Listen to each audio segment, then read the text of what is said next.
কিন্তু এবার জলের নিচে ডুবে গিয়েও অ্যানা নিজের সব শক্তি দিয়ে লিফটের দরজা খুলে ফেলে এবং যিশুকে সেখান থেকে উদ্ধার করে। যিশুকে বাঁচানোর পর দুজনে একটু ধাতস্থ হয়। অ্যানা যিশুকে জিজ্ঞাসা করে, তুমি যদি আমার ছেলেকে দেখো, ওকে বলবে আমি ওকে খুঁজছি। যিশু একটু ভেবে বলে, সে কিছু ছেলের আওয়াজ শুনেছিল যারা একটা ছোট বাচ্চাকে বিরক্ত করছিল। এ কথা শুনে অ্যানার মাথায় হঠাৎ করে দুটো চোরের কথা মনে পড়ে যায়।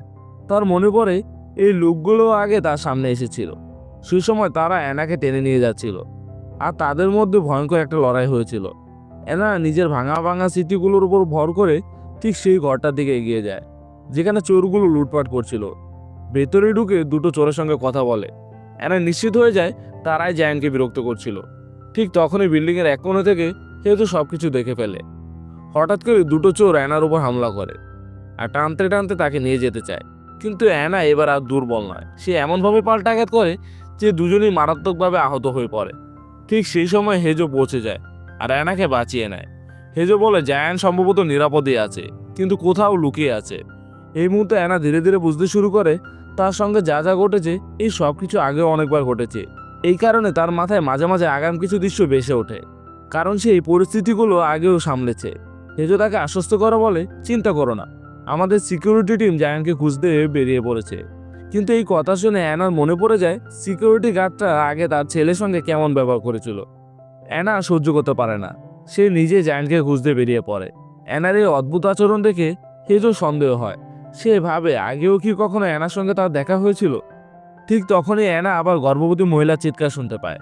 আগেরবার সে সাহায্য করতে পারেনি, কিন্তু এবার অ্যানা তাকে ছেড়ে যায় না, বরং নিজের ঝুঁকি নিয়ে মহিলাটার ডেলিভারিতে সাহায্য করে। এই সময় অ্যানার মাথায় আরেকটা গুরুত্বপূর্ণ কথা মনে পড়ে। জায়ান তার ফোনে অনেকগুলো ছবি এঁকে পাঠিয়েছে। ও আসলে সবসময় একটা দৃশ্য আঁকতো। একটা ছবির পেছনে হেলিকপ্টার দেখা যেত।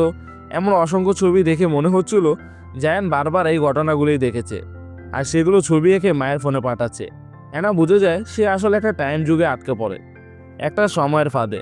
সে বারবার ফিরে আসছে, এই কারণে তার সঙ্গে এই ঘটনা বারবার ঘটছে। আসল সত্য হলো অ্যানাই সেই মা যাকে বারবার নিজের সন্তানকে খোঁজার কাজ দেওয়া হয়েছে, কিন্তু প্রতিবারই সে ব্যর্থ হচ্ছে।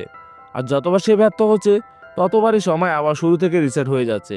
প্রতিবার সময় শুরু হয় একই জায়গা থেকে। অ্যানা ঘরে বসে আছে আর ঘরের ভেতরে জল ঢুকতে শুরু করেছে। তবে একটা পার্থক্য আছে, প্রতিবারই অ্যানা আগের ভুলগুলো আর রিপিট করে না। এই কারণে সে একটু একটু করে সত্যের কাছে পৌঁছাচ্ছে। এখন সে বুঝে যায় কেন জায়ান বারবার জিজ্ঞাসা করে আমি আর কতদিন 6 বছর থাকবো। কারণ সময় তো এগোচ্ছেই না, সবকিছু বারবার একই জায়গায় ফিরে আসছে। অ্যানা ছুটে যায় ঘরে আলমারির দিকে। সে দেখে জায়ান সেখানে লুকিয়ে আছে কিনা, কিন্তু হঠাৎ করে সিকিউরিটি টিম এসে অ্যানাকে ধরে ফেলে। এই দৃশ্যটা তার কাছে নতুন নয়, কারণ এটাও আগে অনেকবার ঘটেছে। হেজো যখন অ্যানার কাছে আসে, অ্যানা আধা চেতন অবস্থায় বলে এই সিকিউরিটি টিমের লোকগুলো তোমাকে শেষ করে দেবে এবং তোমাকে মেরে ফেলবে। এই কথা শুনে হেজুর মাথায় তখন সন্দেহ জাগে, আমাদের কি আগেও কখনো দেখা হয়েছিল? হেজু তখন সিদ্ধান্ত নেয় সে বুদ্ধি করে সিকিউরিটি টিমের লোকগুলোকে এক এক করে মেরে ফেলবে। এরপর অ্যানার জ্ঞান ফিরে আসে। অ্যানা তখন হেজুকে সবকিছু খুলে বলে। সে বলে, আমি যখন প্রথমবার জায়ানকে ছেড়ে একা চলে গিয়েছিলাম, তারপর থেকে এই সব কিছু বারবার ঘটেছে। জায়ান অসংখ্যবার হারিয়েছে আর প্রতিটা ঘটনায় আমার সাথে বারবার ঘটেছে। এ কথা শুনতে শুনতে হেজুর নিজেরও কিছু স্মৃতি ফিরে আসে। যেমন শেষের দিকে একবার লড়াইয়ের সময় সে গুলি খেয়েছিল, এই ঘটনাটা তার মনে পড়ে যায়। অ্যানা জানতো প্রতিবারই জায়ান কোনো না কোনো আলমারির ভিতরে লুকিয়ে থাকতো, কিন্তু সেখানে পৌঁছাতে হলে এবার তাকে আর হেজোকে অনেক বুদ্ধি করে সিকিউরিটি টিমের সঙ্গে লড়তে হবে। শেষ দিশে অ্যানা আর হেজো দুজনই বন্দুক হাতে লড়াইয়ের জন্য প্রস্তুত হয়ে দাঁড়ায়। অ্যানা আর হেজো বুদ্ধি করে সিকিউরিটি টিমের গুলির মাঝখান দিয়ে পালাতে শুরু করে। তাদের একটাই লক্ষ্য, সেই ঘরটা যার আলমারির ভিতরে হয়তো জায়ান এখনও বসে আছে। ভয় আর দুঃখ নিয়ে তারা খুঁজতে থাকে। চারিদিকে তখন ভয়ঙ্কর গোলাগুলি, গুলি শব্দে পুরো বিল্ডিং কেঁপে উঠেছে। কিন্তু ঠিক সেই মুহূর্তে হেজো গুলিবিদ্ধ হয়ে মাটিতে লুটিয়ে পড়ে। হেজোর মৃত্যু অ্যানাকে এক মুহূর্তের জন্য স্তব্ধ করে দেয়, কিন্তু থামার সময় নেই। ঠিক তখনই দুটো সিকিউরিটি গার্ড সেখানে পৌঁছে যায় আর অ্যানাকে আটকানোর চেষ্টা করে।